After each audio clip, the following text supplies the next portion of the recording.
no fueron los europeos quienes inventaron la imprenta. No fue el célebre Johannes Gutenberg quien la creó, aunque es cierto que la perfeccionó, como se verá más adelante. La invención de la imprenta se cree data del año 593 en China. En ese año se reproducen ideogramas en caracteres de madera, técnica a la que se le conoce como xilografía. No se sabe cuál fue el primer texto impreso, pero el más antiguo que se conserva es un amuleto budista realizado por orden de la emperatriz Shotoku de Japón y que data del año 758. No obstante, a diferencia de lo hecho por Gutenberg siglos después, los chinos no pudieron perfeccionar el sistema de tipos móviles, pues su idioma consta de unos 7000 ideogramas, lo que imposibilita su practicidad.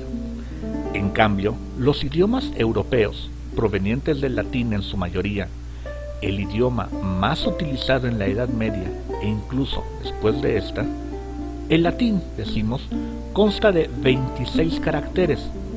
Incluso el alemán, que utiliza el alfabeto latino, aunque no proviene del latín, tiene 4 letras más. Las 3 llamadas diacríticas, A, O y U con diéresis, y una letra especial conocida como Eshet o Scharfes S, muy similar a la letra beta griega.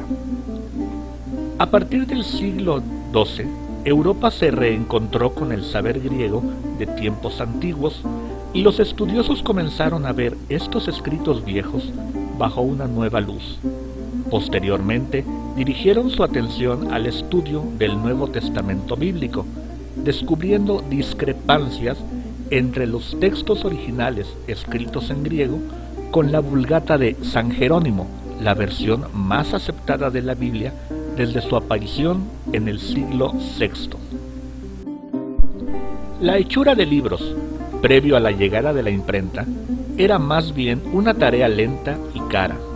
Los escribanos profesionales, en su mayoría monjes copistas encerrados en monasterios, pasaban de 4 a 5 meses copiando un texto de 200 páginas, que precisaba de unas 25 pieles de borrego para hacer los pergaminos, y que se trataba de un material costoso. Por supuesto que había libros más baratos hechos por artesanos que grababan páginas enteras partiendo de palabras e imágenes hechas en bloques de madera, con los que luego se imprimían en papel, muy probablemente utilizando la fuerza de los brazos, una técnica muy rudimentaria, ciertamente. Así pues, hay que entender que durante la Edad Media sí existió un renacer por el conocimiento, especialmente durante la plena y la baja Edad Media, es decir, en los siglos XI al siglo XV. Fue durante la época de la Reforma, en los albores del siglo XVI, que el conocimiento tomó especial relevancia, pues nunca, como en ese siglo, el hombre había estado tan embriagado por el poder de la palabra escrita, y nunca la palabra escrita había alcanzado a tantos hombres. Pero para ello se necesitó de la revolución que traería la imprenta de tipos móviles de Johannes Gutenberg, nacido en Maguncia, o Mainz si se prefiere, entonces parte del Sacro Imperio Romano Germánico, el año de 1400. Era este un experto orfebre quien hacia los años de 1440 ideó utilizar el metal en lugar de la madera, material que hasta ese momento se ocupaba en el proceso de la xilografía. En lugar de utilizar tablillas de madera, ideó crear moldes en madera de cada una de las 30 letras del alfabeto alemán, rellenando estas con hierro, pues además era un experto metalúrgico. Construyó, para tal efecto, un aparato que permitía fundir las letras metálicas. Pero no fue fácil. Tuvo que hacer varios modelos de las mismas letras para que coincidiesen, llevando a cabo un total de más de 150 tipos. Para imitar un manuscrito debía unir cada letra una por una, que iba sujetando en un soporte metálico también, una plancha de impresión que se colocaba debajo de una vieja prensa de uvas que había adaptado. Las planchas eran cubiertas con una tinta hecha a base de aceite, y luego imprimía las hojas, una a una, en un papel hecho de trapo. De esta forma, Gutenberg no solo perfeccionó la imprenta y creó los tipos móviles, sino que formó la primera industria de producción en serie. Un tanto rudimentaria para nuestra época, es cierto, pero que hace ya casi 600 años causó un enorme impacto en la cultura y en la sociedad europeas. Pronto, las prensas se multiplicaron, fundamentalmente en Alemania, pero también en otras regiones y países de Europa. En pocos años ya había una imprenta en la mismísima Roma, y más tarde en Inglaterra, Portugal, Francia, España, Rusia, etc. Se considera, por supuesto, a la Biblia de 42 líneas la primera obra impresa por Gutenberg, aunque al parecer no fue del todo realizada por este impresor alemán. Desde 1450 venía preparándose la realización de la Biblia, pero no sería sino hacia 1454 y 1455 cuando aparecieron los primeros ejemplares. La Biblia de 42 líneas es una edición de la Vulgata de San Jerónimo. Gutenberg debía un préstamo a Johann Fust, y este, quien fungía como socio del impresor, disolvió la sociedad y se quedó con la imprenta. Aunque al parecer Gutenberg sobrevivió montando en secreto pequeños talleres de impresión en Maguncia. Bueno, pues Fust y su sobrino, Peter Schoeffer, son los verdaderos editores. En 1456, de la Biblia de 42 líneas, si bien tradicionalmente se le ha atribuido a Gutenberg tal proeza, de la cual se hicieron 150 ejemplares. Es indudable que, merced a la invención de la imprenta, lograría propagarse el pensamiento cristiano, pero también las ideas paganas y seculares, que llegarían cada vez más a una población que iba aprendiendo a leer y escribir, algo que no siempre beneficiaba a los poderosos. De hecho, la llegada de la imprenta también supuso el advenimiento de multitud de críticas que la acusaban de vulgar, es decir, propia del vulgo, del pueblo, pues. Rebajaba el conocimiento a las clases más desfavorecidas, decían sus críticos. Y es que durante siglos se consideró al conocimiento como algo propio de las élites, especialmente las élites intelectuales y religiosas, que eran muy cercanas, cuando no iguales.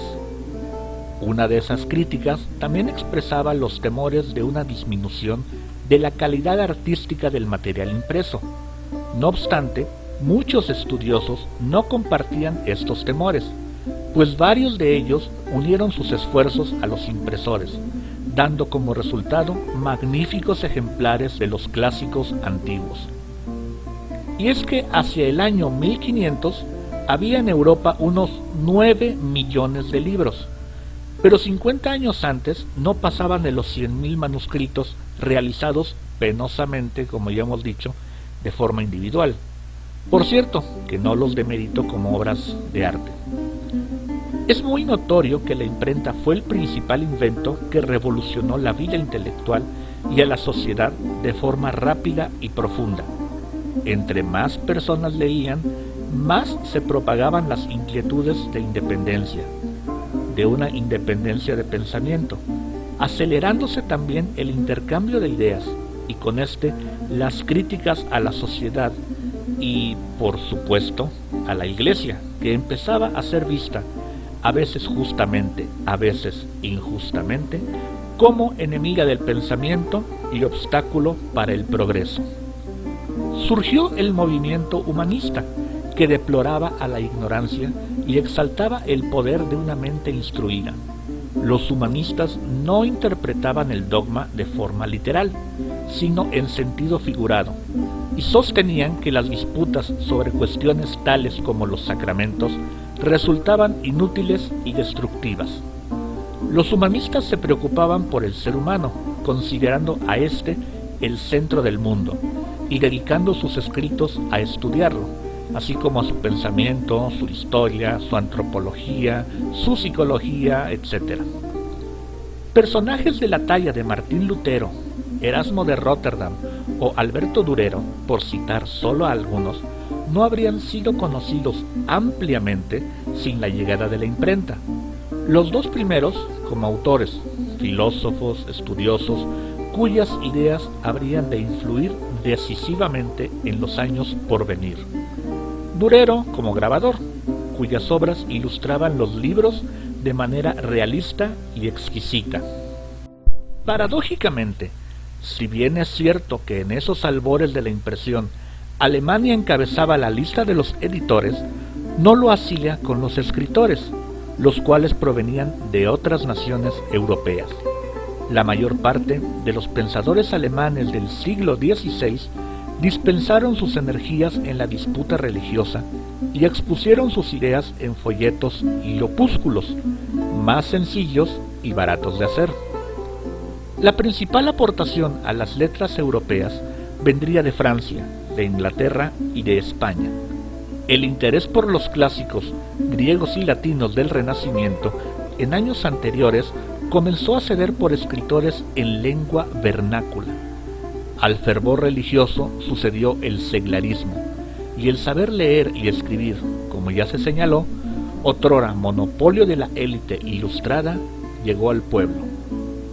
Y este pueblo, que también consumía ideas y palabras en su lengua originaria, fuera alemán, castellano, francés, portugués, ruso o inglés, ya poco le empezaba a interesar el aprendizaje del latín o del griego, que se quedaron rezagados a los círculos intelectuales de Europa.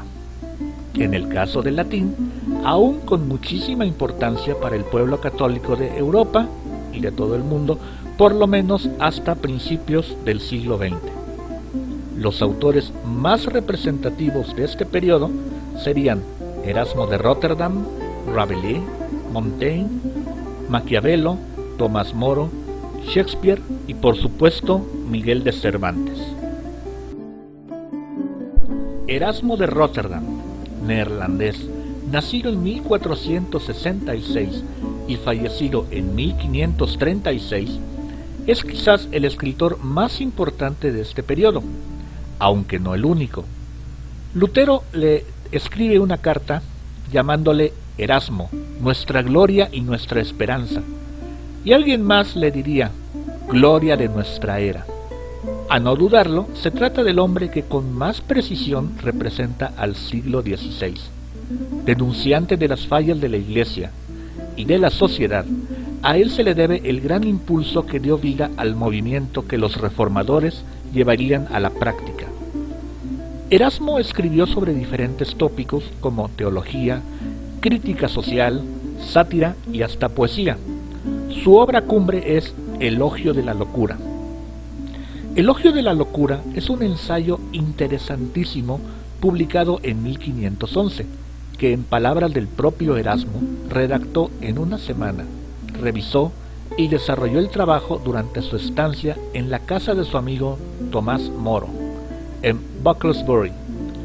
Moro era un gran amigo de Erasmo, con quien compartía la fe y el gusto por el humor. Elogio de la locura es una visión ingeniosa de lo absurdo de la conducta humana, una broma brillante en la que se juntan la fantasía y la sobriedad, en donde la locura, dirigiendo a la humanidad, afirma su utilidad en la vida. La locura es una diosa, criada por la ebriedad y la ignorancia. Es la antítesis de la razón, es el engaño maligno que es responsable de la guerra y de todos los males de la vida, aunque ella, la locura, nos la hace tolerable. Y ya que menciona a Tomás Moro, habría que ahondar más en su persona. Tomás Moro inglés nacido en 1478 en Londres y a quien Enrique VIII mandó decapitar en 1535 por rehusarse a prestar juramento de supremacía real. Para Tomás Moro, el fin del Estado era el bienestar de sus súbditos y sostenía que los hombres sensatos podían construir una sociedad justa sin tener que recurrir a la conveniencia amoral que sostendría más tarde Maquiavelo. Tomás Moro era bondadoso, aunque irónico y mordaz, cortés, aunque devoto, y muy imaginativo. Su obra más emblemática es Utopía, libro publicado en 1516, en donde se muestra una conversación entre él y un viajero imaginario, Rafael Itlodaeus, quien descubrió el maravilloso país de Utopía en que los hombres viven en paz y armonía, en medio de un sentimiento de humanidad muy generalizado y sin la ambición por el oro o la corrupción de la propiedad privada. En este país imaginario, cuyo nombre significa precisamente ningún lugar, todos trabajan y nadie haraganea. Y el fin de la justicia es terminar con el vicio, no precisamente acabar con el criminal. Moro presenta una sátira incisiva de los males de la sociedad europea de su tiempo a través del personaje de Itlodaeus, cuyo nombre significa especialista en tonterías. La forma del Estado utópico la toma Moro de los libros República y Diálogos, ambos de Platón. Y es que una de las inspiraciones para Utopía sería, precisamente, el reciente descubrimiento del europeo de un nuevo continente al que se le bautizaría como América. Las exploraciones sobre estas nuevas tierras excitarían vivamente el interés de los europeos por el hemisferio occidental. Otro de los grandes autores de la época es Nicolás Maquiavelo o Niccolò Machiavelli, nacido en Florencia en 1469 y fallecido en 1527, el primero en concebir una teoría sobre el arte de gobernar. Maquiavelo llevó una vida solitaria en el campo y su única distracción y solaz sería la lectura. Allí comenzaría a escribir su obra más célebre, El Príncipe, cuya primera versión comenzó a distribuirse en 1513 bajo el título en latín de Principatibus o El Liderazgo. No sería sino hasta 1532 cuando la versión impresa de El Príncipe comenzó a circular. El Príncipe es una disertación acerca del racionalismo político, en donde se sostiene la tesis de que la práctica de la política está reñida con la ética. Según Maquiavelo, todos los hombres son gobernados por el egoísmo, son ingratos, falsos, inconstantes y codiciosos, y para que el gobernante sea eficaz, debe saber interesar y valerse de esos motivos, una idea que, francamente, ha permeado hasta nuestros días y que continúa vigente entre la clase política actual. El Príncipe exalta las cualidades de la fuerza y de la astucia. Según Maquiavelo, el gobernante no puede observar y atender todas esas cosas que se consideran buenas en el hombre y con frecuencia se ve obligado, a fin de conservar el orden del Estado, a obrar en contra de la fe, de la caridad, de la humanidad y de la religión. Afirmaciones estas muy osadas para una época en que todavía se educaba al europeo bajo los parámetros cristianos de San Agustín de Hipona y de Santo Tomás de Aquino. En términos generales, el Príncipe fue condenado por su amargo cinismo y su defensa de la mentira, aunque los gobernantes se aferrarían a ella, difundiéndose esta obra por todo el continente, y antes de 75 años la palabra maquiavélico formaba parte de los idiomas francés, inglés, italiano y español para referirse a la persona que obra con astucia y perfidia para conseguir sus propósitos. Sin duda alguna, Maquiavelo influenció a los dramaturgos isabelinos, aunque admitían despreciarlo. Uno de esos dramaturgos, William Shakespeare, le da voz al maquiavelismo en su obra Enrique VI, en la voz del personaje Ricardo de Gloucester, o cuando el tabernero de la obra Las alegres comadres de Windsor se pregunta: ¿soy un Maquiavelo? William Shakespeare, el dramaturgo inglés más relevante del siglo XVI, nació en 1564 y murió en 1616. Parte imprescindible de toda una pléyade de poetas y dramaturgos isabelinos como John Skelton, Thomas Wyatt, Walter Raleigh o Christopher Marlowe. Este último es el primero que abarcó la tragedia de Fausto. Fue Shakespeare el más destacado de todos ellos, y el que más se le recuerda a través de sus obras como Romeo y Julieta, Macbeth, La Tempestad, Hamlet, Otelo, El Rey Lear, El Mercader de Venecia, Sueño de una noche de verano, Ricardo III, Como gustéis y muchas otras. Uno de sus contemporáneos, Ben Jonson, autor de la comedia Volpone, decía de Shakespeare que no pertenecía a una época, sino a todas. Sin embargo, fue el medio en el que vivió lo que influyó sobre él, y por lo mismo, a través de la obra shakespeariana, refleja las diversas ideas de su época: el entusiasmo por el hombre, el desbordante orgullo nacionalista en ciernes, la riqueza material y la pasión por los clásicos. Y es ese interés del hombre y el creciente seglarismo lo que caracteriza también al teatro isabelino. Lo de Shakespeare fue una elocuente penetración en la psicología del hombre, y no hay que perder de vista que ese periodo destaca muy especialmente por el humanismo, como ya se mencionó. Pero ya me he ido muy adelante, pues con Shakespeare finaliza la era del esplendor de las ideas y el siglo XVI.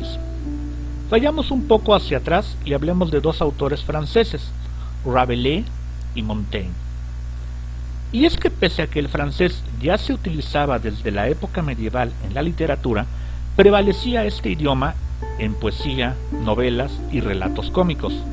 No había obras que podríamos considerar como serias, hasta que el francés se inserta en medio de una gran actividad literaria en que se combinan elementos medievales con otros renacentistas. La culminación de esta tendencia se ve claramente en François Rabelais, nacido en 1494 y fallecido en 1553. Rabelais, destinado al oficio religioso, estuvo en un monasterio franciscano a partir de los 17 años, abandonándolo al percatarse de que su desprecio por la ignorancia y simplicidad de sus compañeros y su amor por la sabiduría y el conocimiento lo impulsaron a abandonarlo. Se dedicó a vagar por toda Francia haciendo de todo. Fue monje, sacerdote, médico y editor, y con sobrados conocimientos de teología, derecho, historia, botánica, anatomía, astrología, mitología y hasta cocina. Utilizando el seudónimo Alcofribas Nacier, que es un anagrama de su propio nombre, publicó en 1532 un conjunto de 5 novelas titulada Las grandes e inevitables crónicas del enorme gigante Gargantúa. En esta se narra la historia de dos gigantes, Gargantúa y su hijo Pantagruel. Gargantúa es un gigante apacible, cuyo apetito de comida, bebida, mujeres y actos atrevidos iba en proporción a su inmenso tamaño. En la versión libre del Rabelais, Gargantúa es un filósofo que reina sobre un estado, basado, otra vez, en la obra La República de Platón. Su hijo, Pantagruel, excede a su padre en erudición. Hay otros personajes como Fray Juan, un monje en el que Rabelais satiriza todos los cargos que los reformadores, llamados protestantes, imputaban a los monjes católicos: indolentes, codiciosos y lujuriosos. La obra, como se aprecia, no deja de ser una crítica satírica, no hacia la religión, sino hacia la Iglesia católica en sí.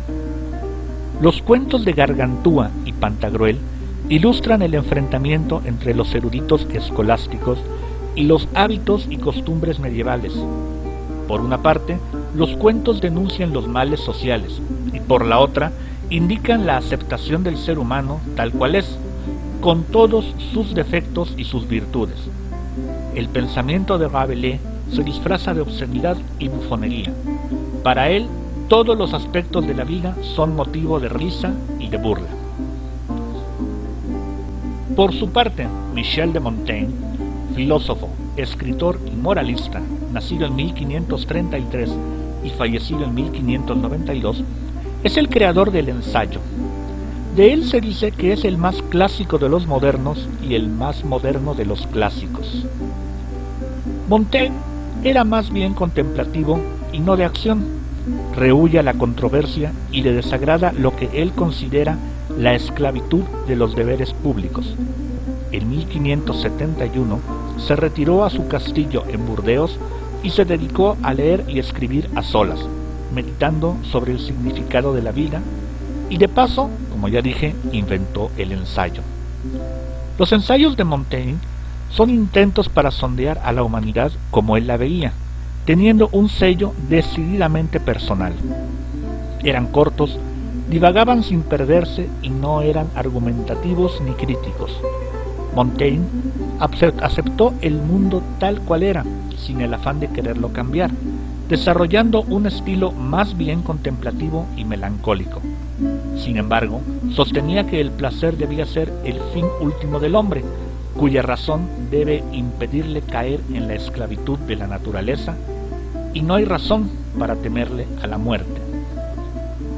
La estrella más brillante en esa pléyade de grandes escritores fue, sin duda, Miguel de Cervantes Saavedra, uno de los contados hombres de letras que no se educó formalmente en los clásicos, aunque conocía a fondo las novelas cortesanas populares que desde la Edad Media habían divertido a quienes sabían leer y escribir.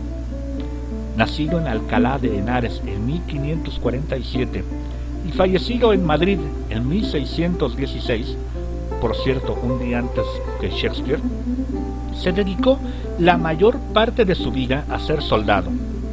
Fue además mayordomo de un prelado en Roma. Fue herido y quedó manco, esclavo en Argelia y preso por deudas en España.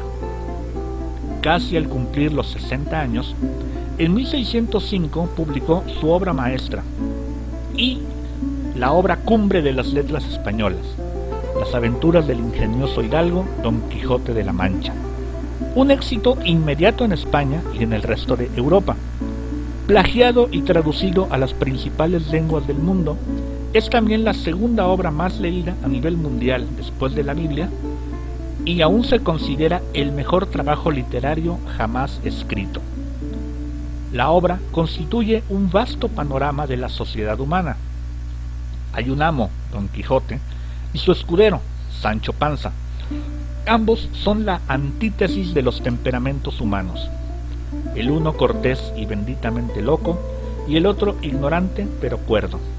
Don Quijote es el personaje que trata de ser valerosamente bravo y desprendido en una sociedad que ya desconoce esos ideales. Don Quijote va por los anchos campos de Castilla a combatir, enderezar entuertos, defender a los oprimidos y proteger a los inocentes, rescatando hermosas damas que no desean ser rescatadas y emprendiendo osadas proezas contra curiosos inocentes a quienes toma por caballeros malvados. Don Quijote sueña con un ideal, pensando que no había codicia, en que las distinciones eran desconocidas, en que todo es amor y amistad en el mundo. Don Quijote, la novela, representa el enfrentamiento entre lo subjetivo y lo objetivo, y lo ideal frente a lo real. Aborda también el amor, la libertad, hay una crítica hacia la sociedad y hacia la propia literatura, y también aborda la amistad, entre muchos otros temas que serían dignos de mencionarse y que posiblemente fueran precisados en algún otro video. A través de su obra, Cervantes sondeó el alma humana, sin caer en la amargura de Maquiavelo o en la seriedad contemplativa de Montaigne. Supo ser compasivo sin caer en el sentimentalismo. Dignificó el espíritu del hombre aún haciendo bromas sobre su condición. Frente a las duras realidades, sabe extraer el heroísmo del hombre. Erasmo, Moro, Maquiavelo, Shakespeare, Rabelais, Montaigne y Cervantes. Ninguno de estos autores hubieran podido llegar a un público masivo sin el advenimiento de la imprenta. Es cierto, antes de ellos y durante siglos, el ser humano ha vertido, a través de la literatura, sus pensamientos, sus ideas, sus anhelos, sus hazañas y su fantasía. Pero antes de la llegada de la imprenta, solo pocas élites intelectuales habían podido conocer a estos escritores antiguos. El Renacimiento primero y el interés por los clásicos latinos y griegos que habían formado de alguna manera la civilización europea fueron el catalizador que desarrolló el afán del ser humano en sus intenciones de conocer más. La imprenta vino a facilitar las cosas y pronto surgiría, como hemos visto, toda una pléyade de pensadores y literatos. Estos que vimos son unos cuantos, si bien los más importantes de su época.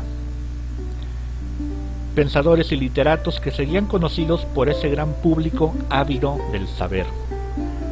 El perfeccionamiento de la imprenta por Johannes Gutenberg, creador de la primera industria de producción en serie, facilitó y ayudó a que hubiera un creciente interés por saber leer y escribir, algo impensable en otros tiempos.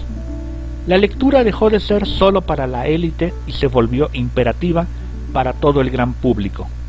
Y es que, ya lo señaló Jorge Luis Borges, de los diversos instrumentos inventados por el hombre, el más asombroso es el libro. Todos los demás son extensiones de su cuerpo. Solo el libro es una extensión de la imaginación y de la memoria. Muchas gracias, espero que lo hayan disfrutado.